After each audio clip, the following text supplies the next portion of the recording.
আসসালামু আলাইকুম। এখন বাজে রাত ১টা ১০ মিনিট। হঠাৎ করে আমার মনে হলো যে অনেক দিন রাত্রেবেলা পায়রা চত্বরে চা এবং ডিম পাউরুটি খাওয়া হয় না। এজন্য আমি তাড়াতাড়ি করে রেডি হয়ে বের হয়ে পড়লাম। বের হয়ে এসে নিচেই দেখি আসলে গেট লক হয়ে গেছে এবং আমি কোনো রকম আস্তে করে চুপিসারে গেটটি খুলে এবং লুকিয়ে আমি বাসা থেকে বের হয়ে পড়লাম। বাসা থেকে বের হয়ে মেন রোডে এসে দেখি রাস্তাঘাট পুরোই ফাঁকা এবং রাস্তায় একটা মানুষও নাই এবং প্রচুর পরিমাণে শীত লাগতেছে। আসলেই অনেক রাত না, তারপরেও শীতের রাত, এই জন্য মাঝে মধ্যে দুইটা একটা গাড়ি ঘোড়া চলতেছে। তাছাড়া পুরো রাস্তাটাই এই দেখেন ফাঁকা।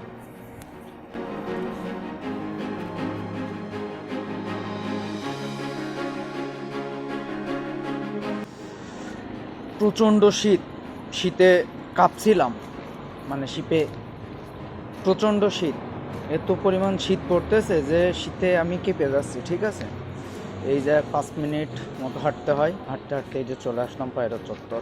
পায়রা চত্বর এসে আমি একটা রিলস বানালাম এবং রিলস বানানো শেষ করে আমি চায়ের দোকানে গেলাম। চায়ের দোকানে গিয়ে দেখি প্রচণ্ড পরিমাণে ভিড়। ডিম পাউরুটি খাওয়ার জন্য মানুষ সিরিয়াল দিয়ে দাঁড়িয়ে আছে। আসলে এই ডিম পাউরুটিটা, এই জিনিসটা ভীষণই একটা মজার ব্যাপার। আমি মামার কাছে জিজ্ঞাসা করেছিলাম যে মামা, প্রতি রাত্রে আপনার কেমন ডিম পাউরুটি বিক্রি হয়? মামা আমাকে উত্তর দিয়েছিল যে মামা, এমনও দিন আছে যে 150 থেকে 200 পিস ডিম পাউরুটি নাকি এখান থেকে বের হয়। আসলেই এই জিনিসটা যারা রাত্রে ছোটোখাটো ক্ষুধা নিবারণের জন্য আসলে অনেক সময় অনেকে বের হয়, তাদের জন্য এই জিনিসটা আসলে খুবই একটা মজার ব্যাপার বা খুবই একটা দারুণ একটা জিনিস।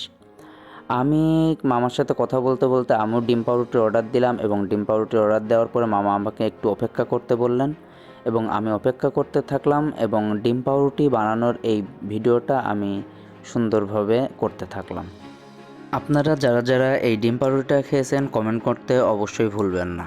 রাত্রে যখন মাঝে মধ্যে আমি চা এবং ডিম পাউরুটি খেতে আসি, তখন এই জিনিসটা আমার কাছে খুবই মজার লাগে যে ঝিনাইদহ শহরের বাইরে যারা ঝিনাইদহের মানুষ থাকে তারা রাত্রে অনেক রাত করে এখানে নামে। এই জিনিসটা আসলে আমার কাছে ভীষণই মজার লাগে। আর আমি যেহেতু একজন বাস লাভার, বরাবরই আমার বাস দেখতে ভীষণই ভালো লাগে। আমি মামার ডিম পাউরুটি না দেওয়া পর্যন্ত আমি এই জিনিসগুলো বসে বসে উপভোগ করতে থাকলাম।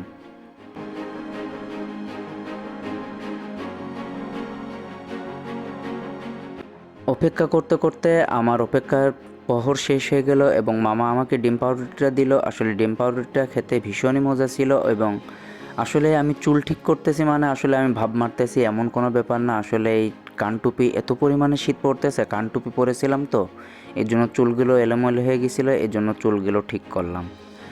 আমি চুল ঠিকঠাক করে আমি আবারও খাওয়া শুরু করলাম। আসলে জিনিসটা ভীষণই মজার ছিল এবং খাওয়া শেষ করে রাত যেহেতু অনেক হয়ে গেছে, এই জন্য তাড়াতাড়ি বাসায় ফেরার জন্য আমি ওখান থেকে চলে আসলাম।